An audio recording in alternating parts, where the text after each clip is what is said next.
4 years ago, I was working with a customer and they were doing 70 jobs a month. And with just a few little tweaks, I was able to increase their job average by about, it was just a little bit less than $400. So let's just do 400 for a quick example. 400 times 70 is $28,000 a month.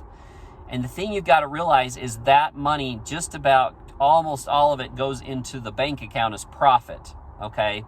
So I need to know where you're at currently so that I know where to start with the consulting process with you.